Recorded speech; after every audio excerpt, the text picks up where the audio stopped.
আমারই চেতনার রঙে পান্না হলো সবুজ, চুনি উঠল রাঙা হয়ে। আমি চোখ মেললুম আকাশে, জ্বলে উঠল আলো পূবে পশ্চিমে। গোলাপের দিকে চেয়ে বললুম, সুন্দর সুন্দর হলো সে।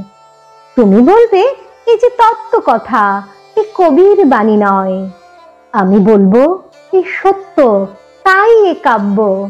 এ আমার অহংকার, অহংকার সমস্ত মানুষের হয়ে। মানুষের অহংকার পটেই বিশ্বকর্মার বিশ্বশিল্প। তত্ত্বজ্ঞানী জপ করছেন নিঃশ্বাসে প্রশ্বাসে, না না না, না পান্না, না চুনি, না আলো, না গোলাপ, না আমি, না তুমি। ওদিকে অসীম যিনি, তিনি স্বয়ং করেছেন সাধনা। মানুষের সীমানায় তাকেই বলে আমি। সেই আমির গহনে আলো আঁধারের ঘটল সঙ্গম। দেখা দিল রূপ, জেগে উঠল রস। না কখন ফুটে উঠে হলো হা, মায়ার মন্ত্রে, রেখায় রঙে, সুখে দুঃখে। একে বলো না তত্ত্ব, আমার মন হয়েছে পুলকিত। বিশ্ব আমির রচনার আসরে হাতে নিয়ে তুলি, পাত্রে নিয়ে রং।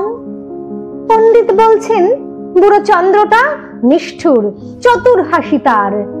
মৃত্যুদূতের মতো গড়ি মেরে আসছে সে পৃথিবীর পাঁজরের কাছে। একদিন দেবে চরম টান তার সাগরে পর্বতে। মর্তলোকে মহাকালের নূতন খাতায় পাতা জুড়ে নামবে একটা শূন্য। গিলে ফেলবে দিন রাতের জমা খরচ। মানুষের কীর্তি হারাবে অমরতার ভান। তার ইতিহাসে লেপে দেবে অনন্ত রাত্রির কালি। মানুষের যাবার দিনের চোখ বিশ্ব থেকে নিকিয়ে নেবে রং। মানুষের যাবার দিনের মন ছানিয়ে নেবে রস। শক্তির কম্পন চলবে আকাশে আকাশে, জ্বলবে না কোথাও আলো। বিনাহীন সভায় যন্ত্রের আঙুল নাচবে, বাজবে না সুর। সেদিন কবিত্বহীন বিধাতা একা রবেন বসে। নীলিমাহীন আকাশে ব্যক্তিত্ব হারা অস্তিত্বের গণিত তত্ত্ব নিয়ে। তখন বিরাট বিশ্বভুবনে, দূরে দূরান্তে, অনন্ত অসংখ্য লোকে লোকান্তরে এই বাণী ধ্বনিত হবে না কোনোখানি। তুমি সুন্দর, আমি ভালোবাসি। বিধাতা কি আবার বসবেন সাধনা করতে যুগ যুগান্তর ধরে?